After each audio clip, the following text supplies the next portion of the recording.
There's a man I've mentioned to you before in conversations named Krzyzewski, who is the inventor of a science called semantics, and he made a very profound observation that the word is not the thing. Even in our daily language, we may continually believe that the word is the thing, but it's not. Language is a series of word pictures. And that means that it seems that there is a lot of room for interpretation, a lot of room for confusion, and a lot of room for people to misunderstand one another. What is a word? A word is a vibration. As I speak this word, there is a vibration here in my throat and it comes out. And that is the power of sound, and I talk about that in my book also. It is sound that creates. It is sound that is vibrating.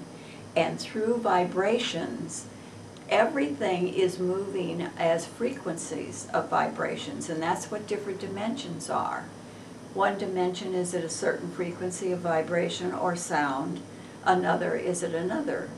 And as we get the sound changed, we see that the vibration changes and awareness changes. Maybe this is why music is the universal language, because Yes. it doesn't require a glossary of terms in order to understand it. And really, truthfully, how could anybody ever explain listening to Beethoven or Mozart other than it's pleasant to listen to, and I enjoy it and it makes me feel good? Mm-hmm. But outside of that, we don't feel that we have to define and argue about the way something sounds. It's interesting, isn't it? Yet with language we have all this dissension and confusion. Well, we don't realize that the very vibration of our words goes out and changes the atoms around us.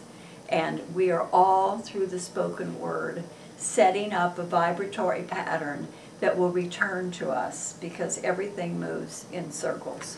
Just like the breath. You take a breath, and then you let it out.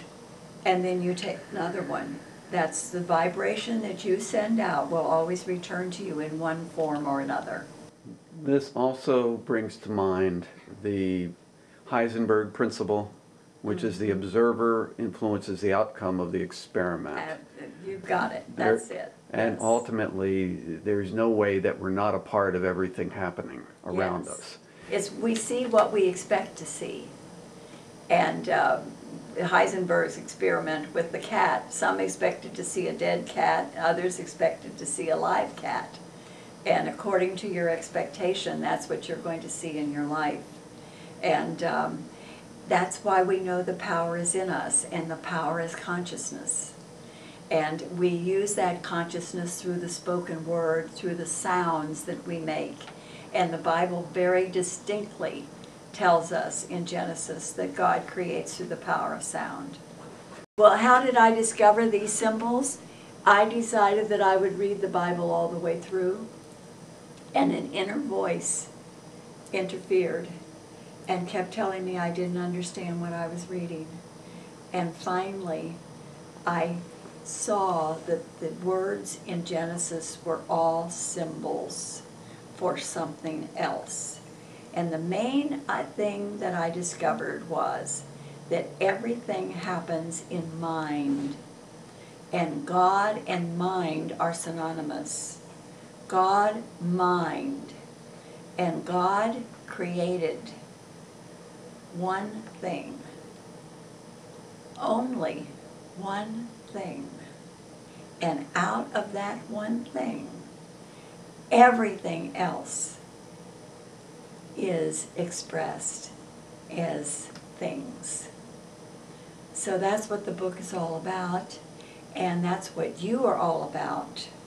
You are that thing that God created, and it is not a physical being. It is a triangle of energy. That's your true identity. And that is God as a triangle of identity.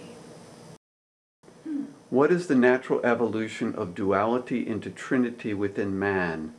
And how does this inform the relationship of the individual soul to the whole? Let me go back to the triangle again, because maybe I am understanding what you're saying. If you have the one that splits itself into two, you have duality.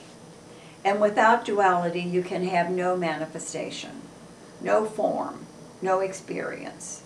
So the one does not disappear.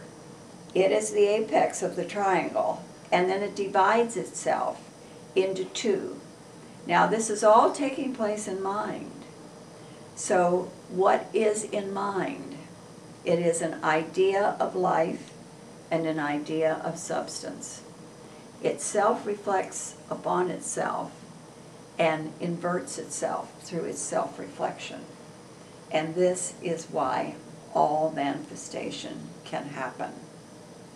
Now, of course, when you read the book and when I teach the book, it takes several hours to explain exactly how this triangle reflects and how it takes on the four elements, air, earth, fire, and water, and becomes a pyramid. And so we see the great symbol in the desert of the pyramid, which has four corners. And so we see the triangle and the square, but the square can always be made into triangles. Everything is based on the triangle.